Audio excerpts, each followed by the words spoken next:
जय श्री कृष्णा दोस्तों। कृष्ण कन्हैया को कहते हैं लड्डू गोपाल। कैसे पड़ा ये नाम, इसके पीछे क्या है कहानी, तो आइए इस वीडियो में आपको बताते हैं। ये कहानी जुड़ी है भगत कुंभदास से। उन्होंने पहली बार कहा था भगवान को लड्डू गोपाल। तो आइए उनके बारे में जानते हैं। ब्रज भूमि में बहुत समय पहले श्री कृष्ण के परम भगत रहते थे, जिनका नाम था कुंभदास जी। उनका एक पुत्र था रघुनंदन। कुंभदास जी के पास बांसुरी बजाते हुए श्री कृष्ण जी का एक विग्रह था। वे हर समय प्रभु भक्ति में लीन रहते और पूरे नियम से श्री कृष्ण की सेवा करते। वे उन्हें छोड़कर कहीं नहीं जाते थे, जिससे उनकी सेवा में कोई विघ्न ना पड़े। एक दिन वृंदावन से उनके लिए भागवत कथा करने का न्योता आया। पहले तो उन्होंने मना कर दिया, परंतु लोगों के जोर देने पे वे जाने के लिए तैयार हो गए कि भगवान की सेवा की तैयारी करके वे कथा करके रोज़ वापस लौट आया करेंगे। वह भगवान का सेवा नियम भी नहीं छूटेगा। अपने पुत्र को उन्होंने समझाया कि भोग मैंने बना दिया है, तुम ठाकर जी को समय पर भोग लगा देना, और वे चले गए।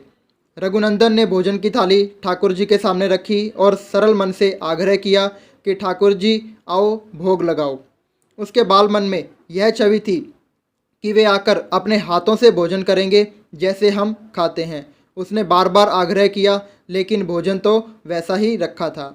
अब वह उदास हो गया और रोते हुए पुकारा कि ठाकुर जी आओ और भोग लगाओ। ठाकुर जी ने बालक का रूप धारण किया और भोजन करने बैठ गए, और रघुनंदन भी प्रसन्न हो गया। रात को कुंभदास जी ने लौटकर पूछा कि भोग लगाया था बेटा?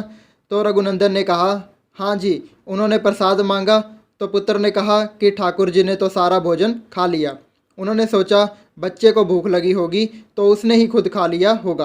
अब तो ये रोज का नियम हो गया कि कुंभदास जी भोजन की थाली लगाकर जाते और रघुनंदन ठाकुर जी को भोग लगाते। जब प्रसाद मांगते तो एक ही जवाब मिलता कि सारा भोजन उन्होंने खा लिया। कुंभदास जी को अब लगने लगा कि पुत्र झूठ बोलने लगा है, लेकिन क्यों? उन्होंने उस दिन लड्डू बनाकर थाली में सजा दिए और छुप कर देखने लगे कि बच्चा क्या करता है। रघुनंदन जी ने रोज की तरह ही ठाकुर जी को पुकारा तो ठाकुर जी बालक रूप के में प्रकट होकर आए और लड्डू खाने लगे। यह देखकर कुंभदास जी दौड़ते हुए आए और प्रभु के चरणों में गिरकर विनती करने लगे। उस समय ठाकुर जी के एक हाथ में लड्डू और दूसरे हाथ का लड्डू मुख में जाने को ही था कि वे जड़ हो गए। उसके बाद से उनकी इस रूप में पूजा की जाती है और वे लड्डू गोपाल कहलाए जाने लगे। तो दोस्तों, ये थी लड्डू गोपाल जी से जुड़ी एक महत्वपूर्ण जानकारी। आपको वीडियो कैसी लगी? अगर वीडियो अच्छी लगी हो तो लाइक और शेयर करना ना भूलें, और अगर आपने अभी तक हमारे चैनल को सब्सक्राइब नहीं किया है तो कृपया कर चैनल को सब्सक्राइब करें और साथ ही साथ बेल आइकन प्रेस करें, ताकि हमारी आने वाली हर वीडियो सबसे पहले आप तक पहुंच सके। जय श्री कृष्णा दोस्तों।